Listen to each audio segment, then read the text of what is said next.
Hi everyone, it's another exciting video brought to you live from my bed because I'm lazy. I don't want to get up yet. I may not get up for another 4 or 5 hours, but I did think it's time for a video. It's been a fortnight since the last weekly video. I've got something to share that isn't just a rant, that isn't just stuff I should keep tucked in my head in my inside voice.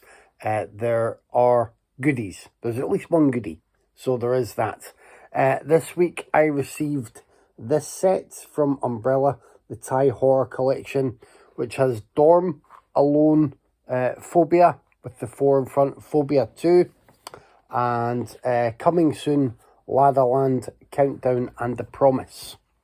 It also has, I never open these things because I don't have the frame to put them in, but a nice selection of postcards. I do sometimes like break the strip around them, but not often. And this is a wonderful, wonderful little collection of essays. And I forgot who was involved, but it's quite, as you see, there's quite a lot of text through there. It's a chunky read, a good read. I think it's like 100 plus pages on this. Really nice stuff. Really good special features, audio commentaries, video essays in the set. Umbrella Entertainment are a company I really like, and they tend to do really well at the shipping and the quality of their product. I've never had any problems. I try not to order from them often because they are coming from Australia. I believe all their stuff comes from Australia. But when I am tempted, as I have been with, there was the Hell House LLC box set, and I'm sure there was one more, but I've forgotten what it is. And upcoming, they have a really impressive, is it Haneke? I think they've got a Haneke box set coming out that I've pre-ordered. Really good stuff, so I highly recommend them. The price of the product and the shipping for me here in the UK hasn't worked out too badly. Like, I do the overall amount, I calculate what that would be, and it tends to be a kind of premium box set price, so that's not bad at all. I look forward to this. Now, I have seen 2 of these. I had seen Coming Soon quite some time ago, because Coming Soon had a remake that a lot of people complained about, and if I remember rightly, I didn't mind the remake either, but the original is better. And just recently I watched Dorm, and Dorm was it was very good. It was very, I would put it in line with if you like The Devil's Backbone, then you would like Dorm. It's very similar in a few ways, actually.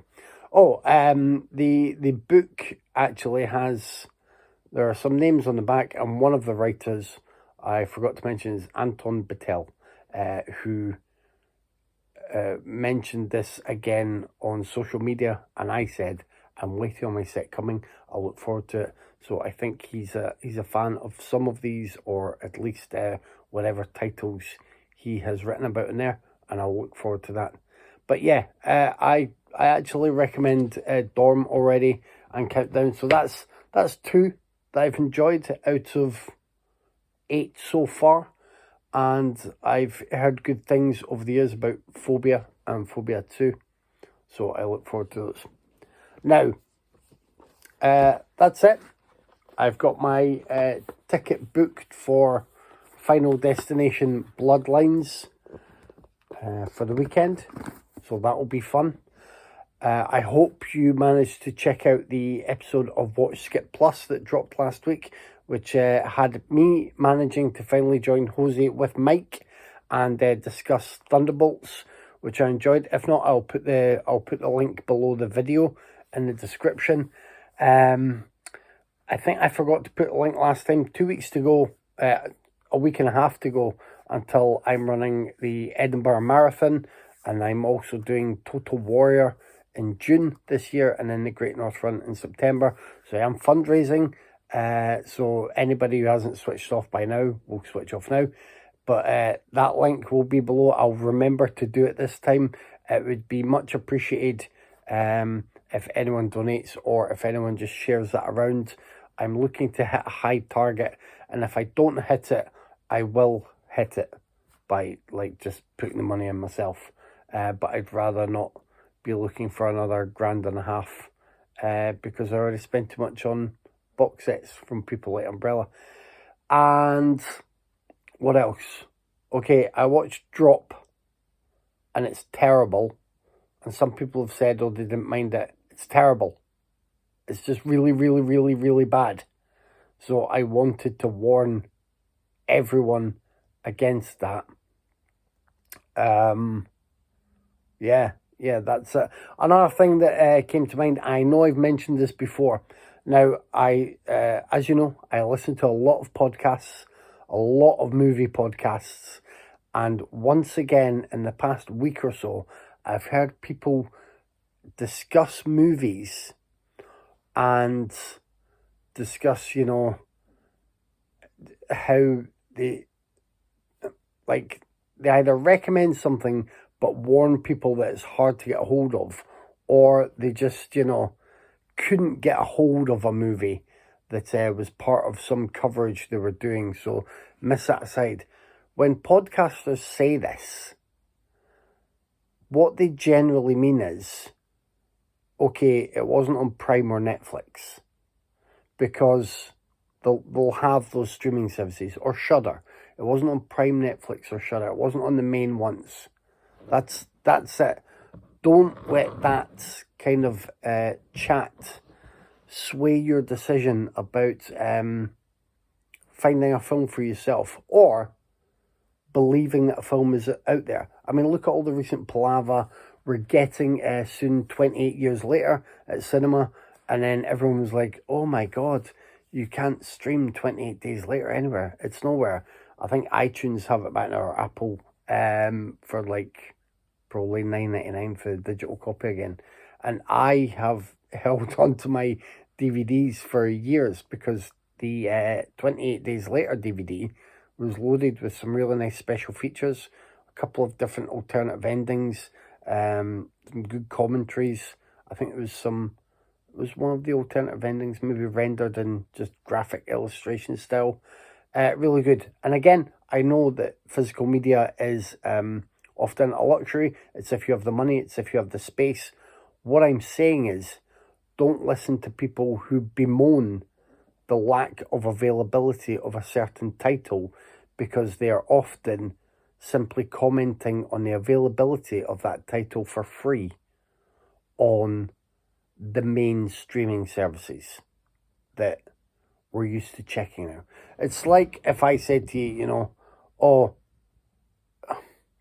if Bad Moon Rising by Creedence Clearwater Revival wasn't on Spotify, and I was talking about it, and I said to you, oh, I really love that song, Bad Moon Rising, it's a shame you can't get it anywhere now.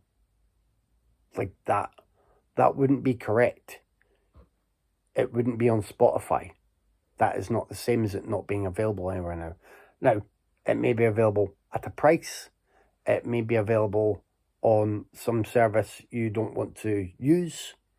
It may be available in vinyl form and you don't have a record player, or you don't have the space to store records.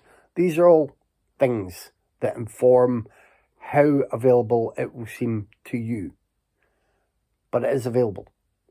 And I hear a lot of podcasters. I hear a lot of podcasters discussing films and going on about how things aren't available or they're difficult. A lot of the films that you'll find people struggle to get hold of are the ones that you'll probably find about 10 copies of in a lot of charity shops, things like that, you know. But again, depends on your space, depends on your finances. Everything else affects how available something is to you. But don't let your decision rely on what a podcaster has said about the availability of something. That's all. I was listening to Death by DVD, as I like to do, the episodes from, what you say, maybe about a month ago now. You can correct me if I'm wrong. Now, I'm going to get the title wrong, but there was a sort of discussion and then an interview. There were 2 episodes, and they were covering a movie called, I think it's Abrogio, the First Vampire, or Abrogio, the First Vampire.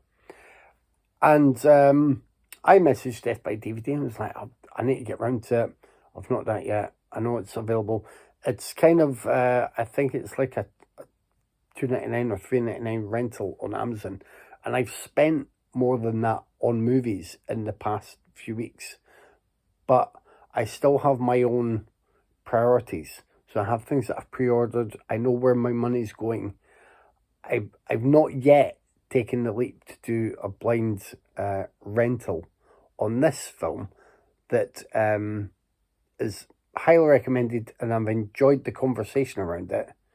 But it will be I prefer a blind buy to a blind rental anyway, so I'll just keep an eye on the price. But if I have to, I will rent it, and it will still be less than, a cup of coffee for me that day. So I don't buy a coffee. But yeah, that's an example of a film that, could have easily been mentioned on a podcast by someone saying, well, it's not really available because it's not available in the packaged streaming subscription services, but you can rent or buy it on demand. That's it. I hope that didn't seem too ranty. I hope you were impressed by the usual fantastic background and production values of this video, sponsored by my Wallace and Gromit pajamas. Yeah, that is it. I'm not sure if there'll be a video next week. If not, there's unlikely to be one the week after, because the weekend after this is the sort of the biggie, the marathon weekend, and I'm not as young as I used to be, so there may just be a video of me screaming into the void and pleading with people to give me new knees. That is what I would like, new knees. Until then, take care of yourselves. Check out the Umbrella website if you are tempted by the Thai horror set, and you'll find other delights on there. I think they've still got the Haneke stuff up for pre-order. As if you're a fan of the Hell House movies. I know they were planning 1 or 2 more Hell House movies, so it will be annoying when that set isn't the complete set. But yeah, I was happy enough to go for that at the time. And yeah, just enjoy yourselves, and I'll maybe see you next week. I maybe won't. We'll see how the timing goes. All links below.